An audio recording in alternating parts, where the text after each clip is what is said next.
Alright guys, welcome back to my YouTube channel, and ang pag-uusapan natin for today is about sa tala.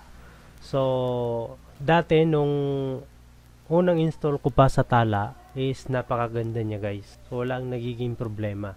Hanggang sa nito nakaraan lang is I think mga nasa April or before April.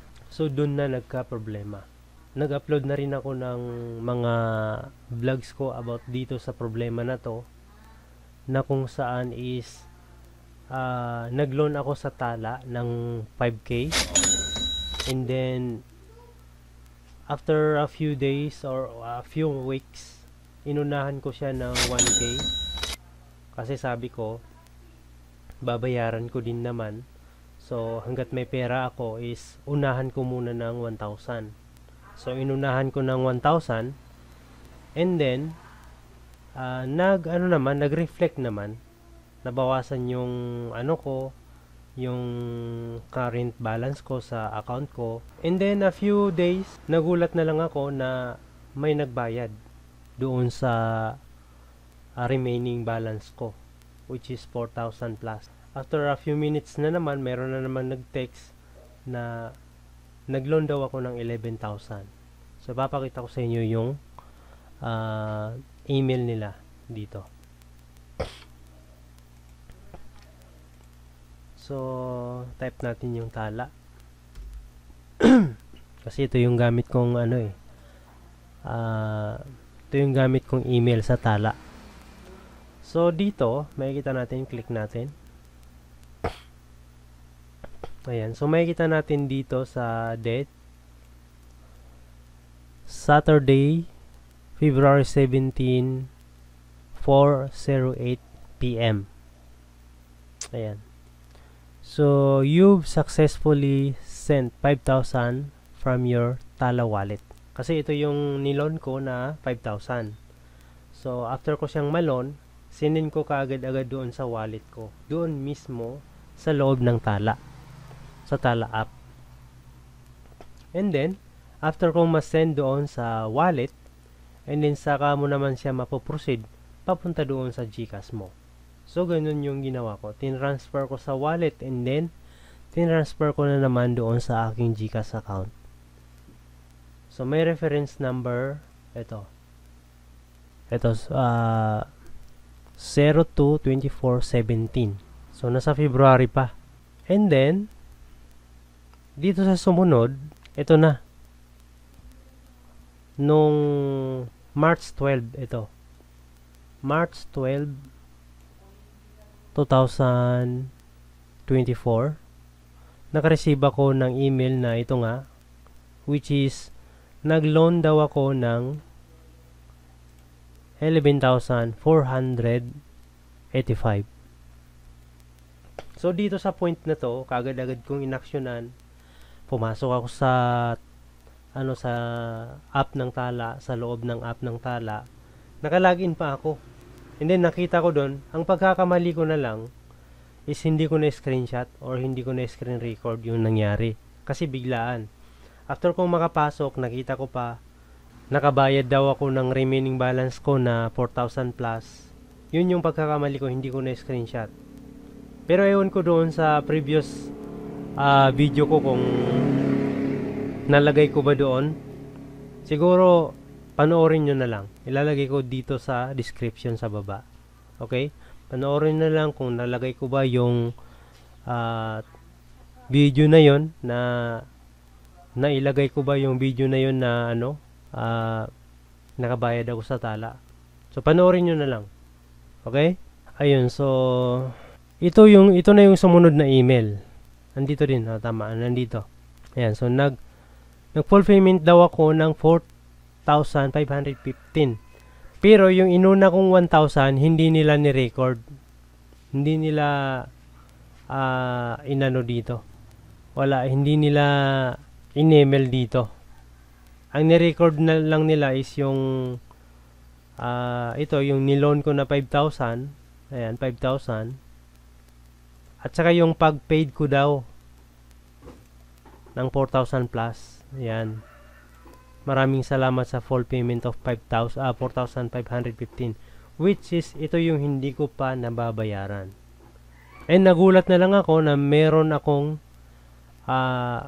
or na full payment ko daw itong 4,500, which is hindi ko naman ginawa. Tapos sunod yan, ito na yung in-email nila. This is to inform you that your ano ba to, GCash ba to, account has been credited upon the instruction of Tala Finance Philippines. So tiningnan ko doon sa GCash ko, wala namang nag-reflect.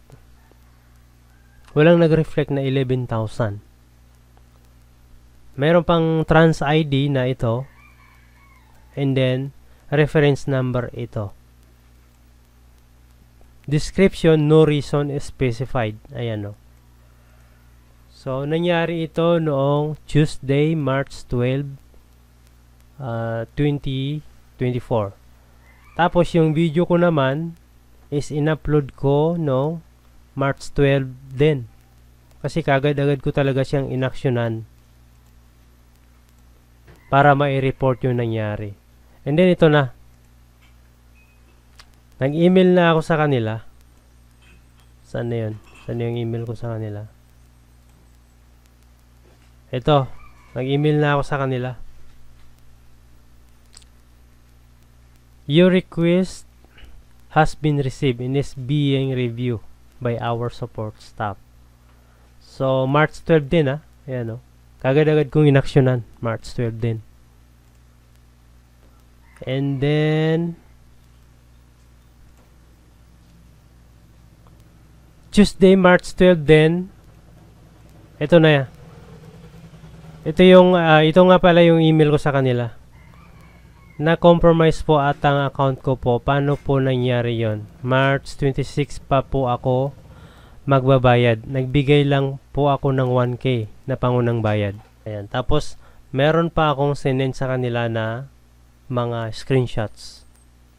Ayan. Tapos, after that, hindi na ako makapag-login sa account ko. Gusto ko sanang ipakita yung pangunang bayad ko. Kaso hindi ko na malogin. So wala na akong rason. Kasi hindi na nila ako pinalogin.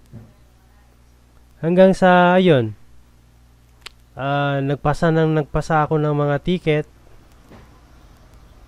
Sinunod ko yung mga ano nila, yung mga instruction nila. Ito. Full name, register, mobile number. Ito yung mga kailangan nila. Which is pin-provide ko yan. Ilang beses ako nagpasa ng mga ganyan. And then ito nga yung mga reply nila. Your request has been received. So received daw. Hanggang dito na. Ito March 13 na to. Inaantay ko na yung mga ano nila. Reply nila. Pero wala silang action. Ayan, nagpasa ako ng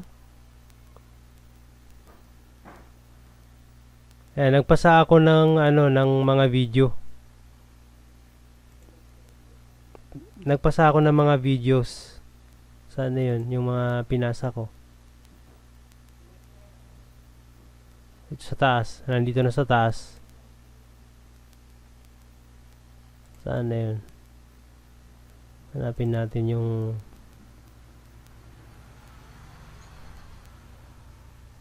ayan, we're sorry to hear you are having a problem with your PIN.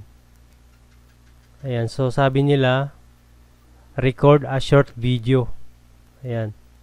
So which is nag-record ako ng video. Tala have not good service, di cheating to their customer. Yan. Kasi nainis na ako dito. Ayan, may screenshot ko. Ayan. Hanapin natin yung video. Sana ba yung video? Pinapapasa ako nila ng video eh. Which is ginawa ko naman. Halos lahat talaga ng mga gusto nilang ipagawa sa akin is ginawa ko talaga kasi willing talaga akong maibalik yung yung ano ko, yung account ko. Kasi actually nagpapasalamat ako sa tala kasi yung mga problema na dumarating is nasosolve ng biglaan dahil meron akong pinagkukunan dito nga sa tala, which is nakakahiram ako ng emergency. So gustong gusto ko talaga siya. Pero dito lang talaga nagka-problema. Hindi ko alam kung bakit. Ako nagbabayad naman ako ng tama. Minsan pa on time, minsan pa advance pa. Never akong na-late sa tala magbayad. So hindi ko alam kung bakit nila ginawa sa akin yon. Matino naman akong customer or client nila, pero wala. So ginawa ko ang video ito dahil ilang beses na silang tumawag sa akin. Tapos ilang beses ko din naman sinagot. Sinabi ko sa kanila na ganito yung nangyari. And then ganun pa rin. Wala pa ring action. Pwera na lang, sana man lang, okay, ganito.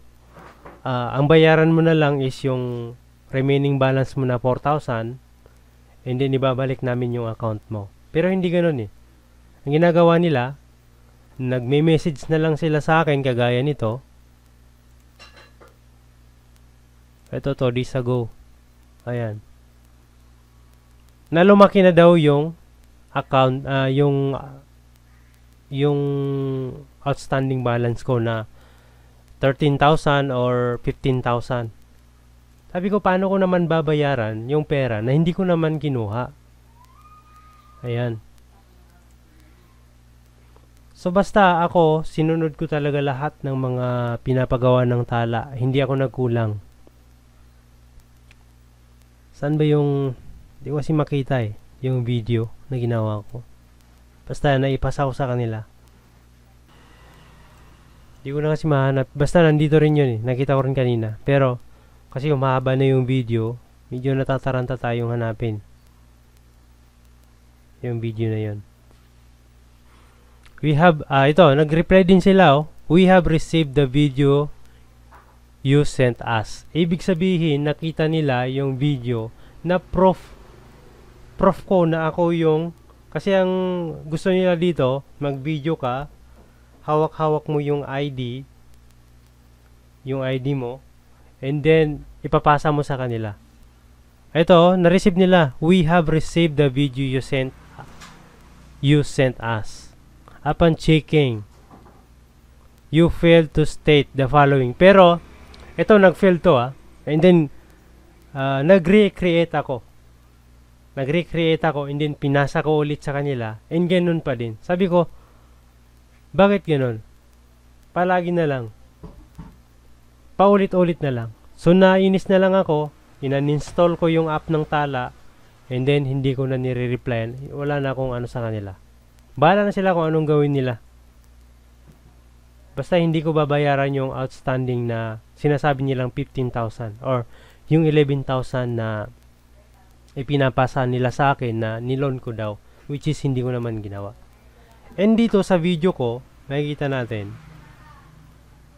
maraming nag-comment dito na yung the same din daw yung nangyari sa kanila sa nangyari sa akin.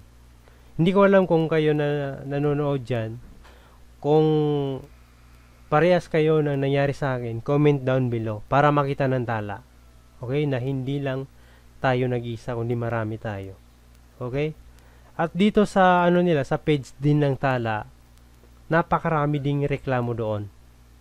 Hindi ko alam kung bakit parang nagbibingi-bingihan lang yung company na to. So ang ginawa nila, nagkipag-tie up sila sa Paymaya para lang matabunan yung mga issue sa kanila. So kung kayo nagka-problema ng kagaya ng akin, wag na kayong magpapaniwala sa kanila kasi in the future the same din ang gagawin nila sa atin. So medyo mahirap na talaga magtiwala sa tala. So hindi ko sinisiraan yung tala. Ang sinasabi ko lang dito is yung experience ko and yung katotohanan na nangyari sa akin. At gusto ko lang i-share sa inyo para maging awareness din sa inyo. Kung hindi pa kayo nakakapag-try sa tala, siguro hindi ko na may re-recommend. Pero nasa sa inyo pa din yun. Kung gusto nyo i-try, walang problema. Take your own risk. Okay? So, ganun, yun lang. Maraming salamat sa panonood. And kung nakatulong sa inyo ang video ito, please pag-hit naman yung like button. At kung gusto niyo akong suportahan, pag-subscribe na rin. So, maraming salamat po.